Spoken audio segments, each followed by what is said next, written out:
2 champions have been crowned and 1 is only a week away from championship glory. And there's still a few races left to go this season. It's turned into the most boring championship conclusion end of season in the history of motocross.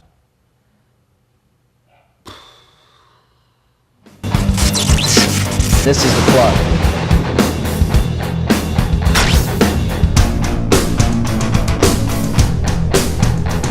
Before we start with our globetrotting race antics, let's start with something a little closer to home. A few congratulations to start. Congrats to my man Eddie J. Wade for winning the GT Cup's 65cc championship this weekend at Cullen Park. Congrats, dude. Also, congrats to my little buddy Christopher Mills for winning the small wheel 85 class at this year's GT Cup. Congrats to you, Chris. Also, congratulations to the star of the Team of Nations, Mr. Jim Davies, for claiming GT Cup 125cc Championship glory. Talking of Jim and the Team of Nations, check him out now, killing it for Team GB in our latest vid, The Team of Nations, the movie. Here's a quick glimpse of what you can expect.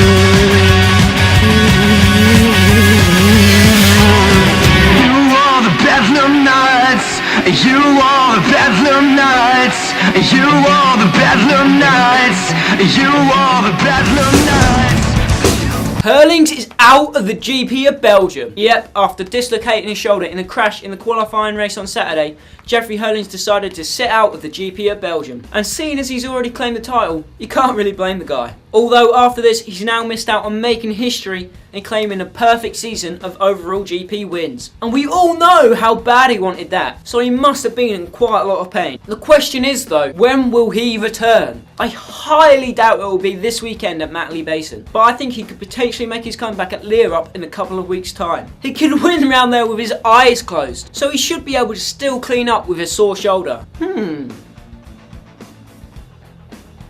Just thinking about it, seeing as he's already got the title and he can no longer go for a perfect season, I can't see any reason why Jeffrey Herlings shouldn't race a 125 at Leerup other than his dislocated shoulder.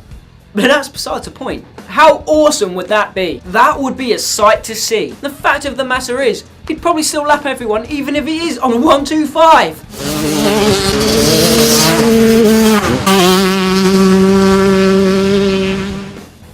Anyway, back to reality and back to the Belgian GP. Seeing as Herlings was out, it was time for someone to step up to the plate and take an overall win. And there were oh so many guys up for taking on that challenge, resulting in some of the best and some of the closest racing of the MX2 season. Well, in the first moto anyway. But ultimately, it was the Aussie Dean Ferris walking away with a 1-1 victory. I said it earlier on in the season. If Herlings didn't exist, then MX2 would be the most exciting, most competitive championship in the world. And we caught a glimpse of that universe this weekend. Yeah, Ferris went 1-1. It was his weekend. But you get a feeling that at any given time, there's at least 10 other guys that could have their weekend and walk away with a win. That would be insane. Anyway, can't wait for Herlings to get back. Woo.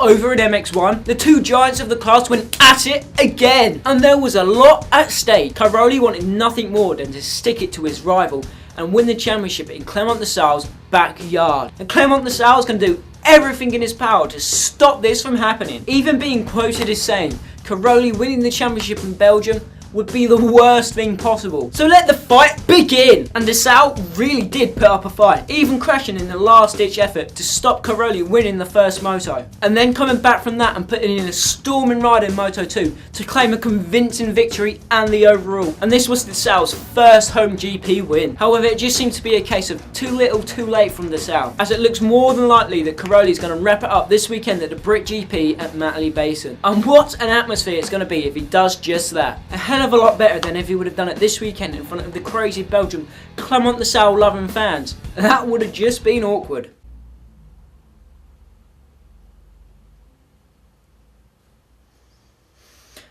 Yeah. Moving on to the AMA, and we're at Miller Motorsports for the first ever Ford Built Tough Utah National. And we're on a brand new track. And what did we think of this track from a fan's point of view? Yeah, there looked like there's some big ass spectacular jumps. And I imagine there was quite a lot of grandstand seating, but I don't really know, I'm guessing. And there must have been some awesome parking facilities. But really, who gives a crap? From my point of view, I'm not a big fan of these motocross tracks built on the infield of car racing tracks. Except for Daytona. Daytona's badass. Like the German attempt that Ustream failed at a few weeks back. It just doesn't work. And I think along the majority of the motocross world, prefer to see proper motocross tracks. The Unadillas, the Hawkstone Parks, the Redbuds, the Farley Castles, the Buds Creeks. You catch my drift? You know, proper motocross tracks. Anyway, this looks like the direction that motocross is headed, and we're just going to have to deal with it. Now let's move on to some racing. Adam Cianciarulo. It finally looks like the kid that we all wanted to see race the pros has finally turned up. They figured out what was up with him, something to do with lack of irons. And now he's on it. A third in the first moto and a charge from behind from 40th to 9th place in a second for 4th overall behind 2 national champions and 1 world champion. That's pretty good going if you ask me. With all 3 of those guys graduating next year, Cianciarulo has got to be in for a shout for a title next season. If he stays fit and healthy next year, I can see him winning some main events in Supercross and then putting in a real charge for the national title. But that's a big if. He has to stay fit and he has to stay healthy. The biggest headlines coming away from Utah will definitely be Ryan Villopoto, 2-time national champion, and Eli Tomac brings home the 250 title. Both Villopoto and Tomac went for 1-1 victories to win their championships with a round still to go. And with Herdings already claiming his title, and Cairoli looking like his is going to be claimed this weekend at Mantley Basin, all 4 major titles will be locked up early this year, making for the most exciting end of season championship battles in the history of motocross.